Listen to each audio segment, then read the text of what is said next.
In this video, I'm going to show you how to practice chord inversions. So we will be taking a look at the root position, the first and the second inversion of any major or minor chord. And then I'm going to give you a lot of examples on how to practice these inversions. At the end, I want you to get familiar with the shape of these chords, the feel, and the correct fingering. And also, I want to help you to identify what inversion you're playing whenever you're playing some kind of chord and you're not sure which inversion that actually is.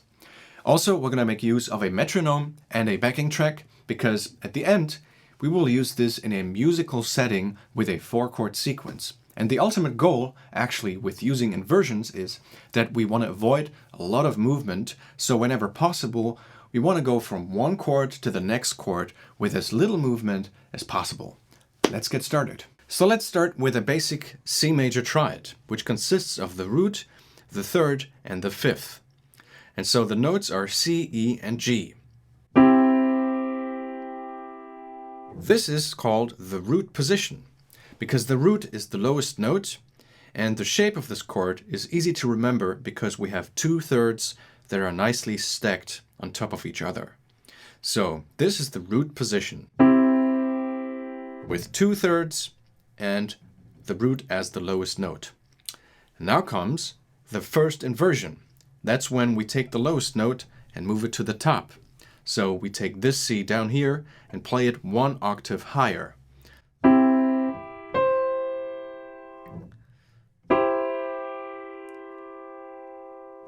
So the first inversion does have a totally different shape.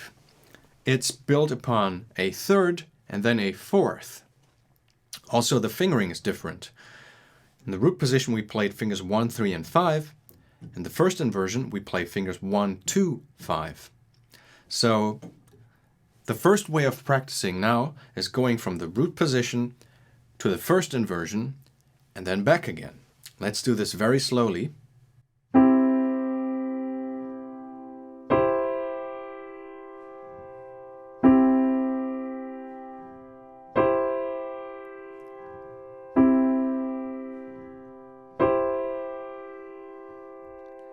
Now I'm going to show you the second inversion of a major triad. And once again, we will take the lowest note, which now is E, and we will play this E an octave higher. So this is the second inversion. And the second inversion again looks very different to the root position or the first inversion because we start with a fourth here and then a third on top. So 2/3.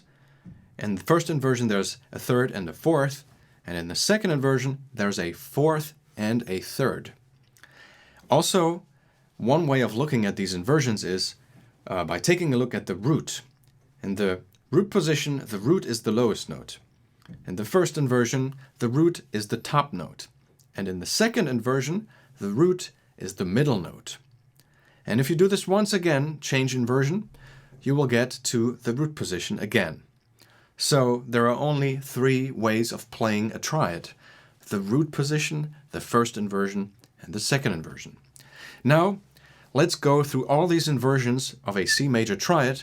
I'm going to use a metronome with a tempo of 60 BPM, and then we will slowly play 1 bar of the root position, 1 bar of the first inversion, 1 bar of the second inversion, and then up to the root again.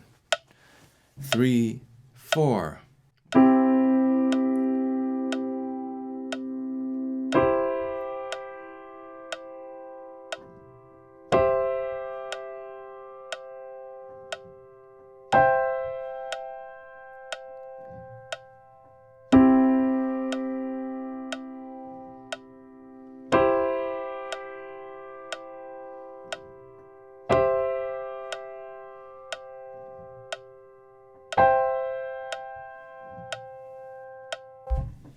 Perfect. Now let's play this in a 4/4 rhythm. So we will play quarter notes with every inversion. So we will play 4 times the root position, 4 times the first inversion, 4 times the second inversion, and so on. 2, 3, 4.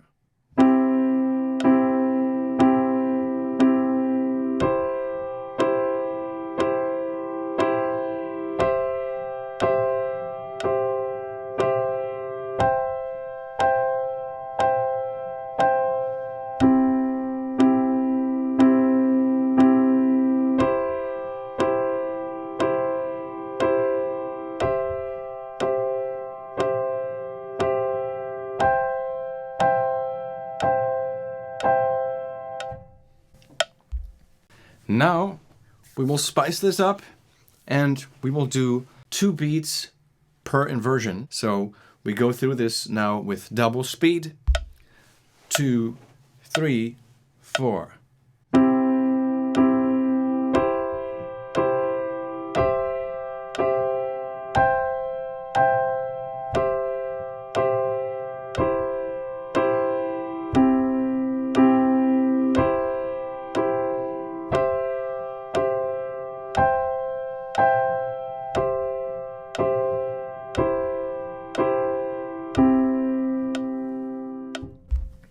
Okay, now let's move on to a new chord. Let's do this with G major.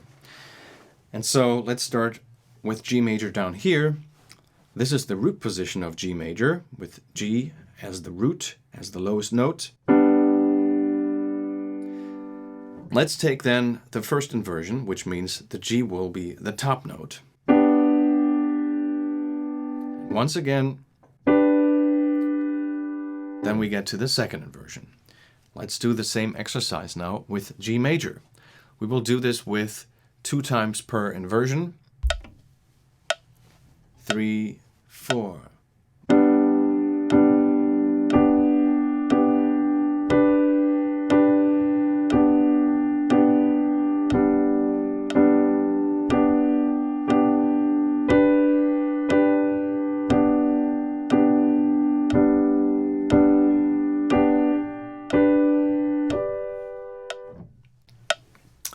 And now let's do this with F major. 2, 3, 4.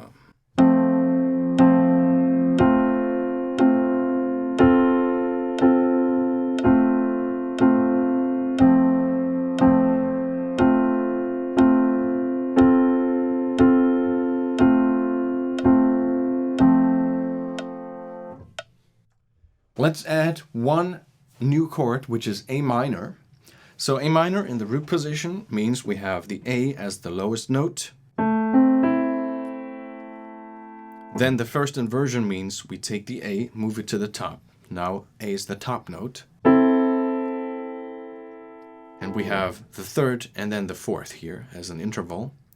Once again, change to the next inversion.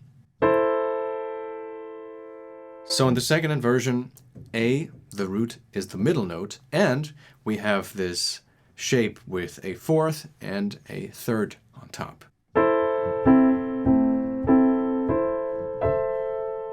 So let's practice going through the inversions with A minor. 2, 3, 4.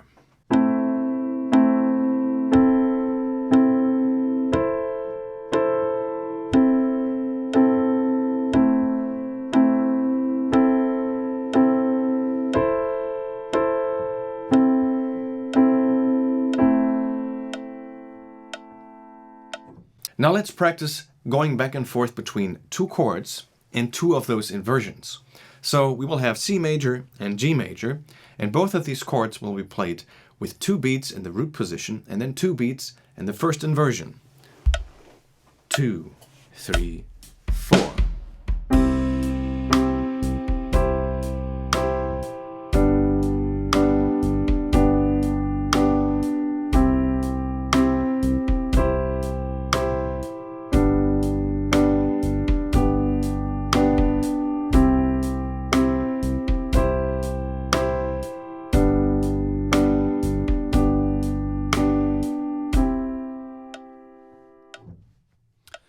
Now we're making things a bit more tricky.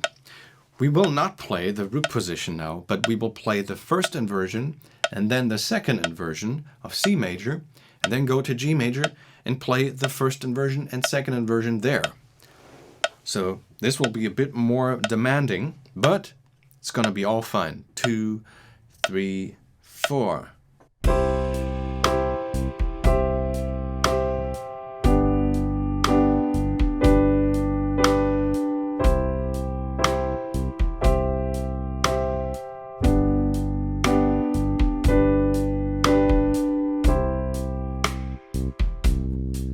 Okay, now let's play the root position and then go down to the second inversion. 1, 2, 3, 4.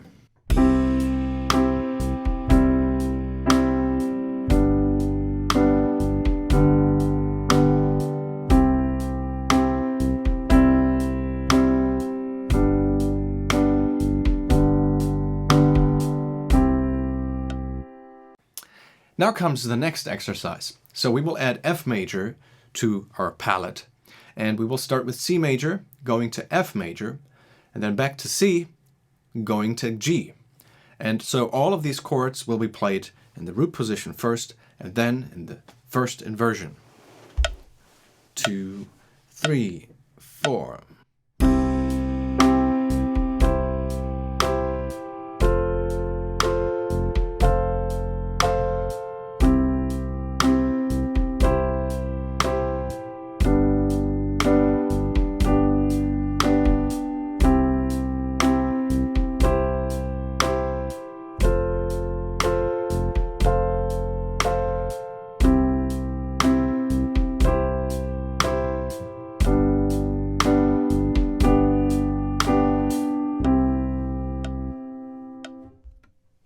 Okay, now let's go from C to F and then C to G by playing all of these inversions.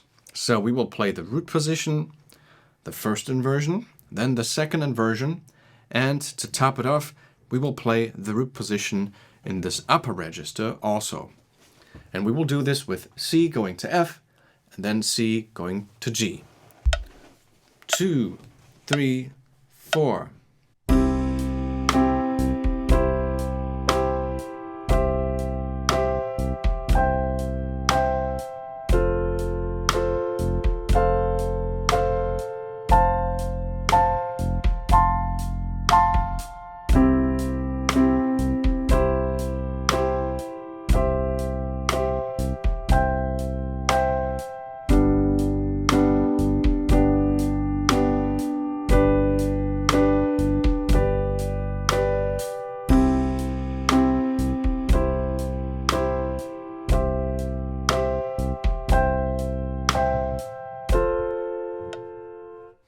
Now let's double up the speed again, and so we will play each inversion just once and then shift to the next inversion. So it's going to be a bit more challenging now, but I'm going to promise you it's worth practicing these things. 2, 3, 4.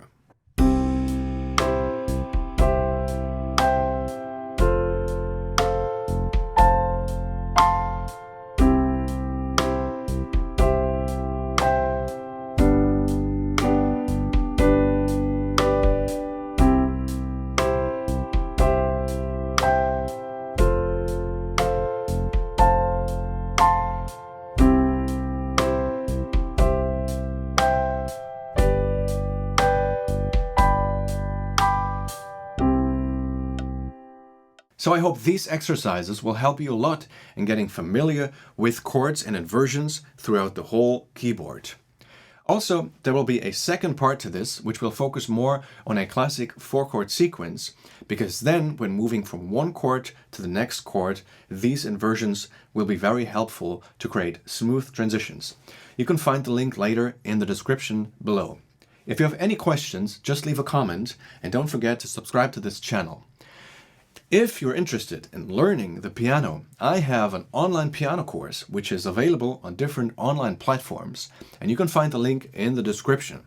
See you in the next video.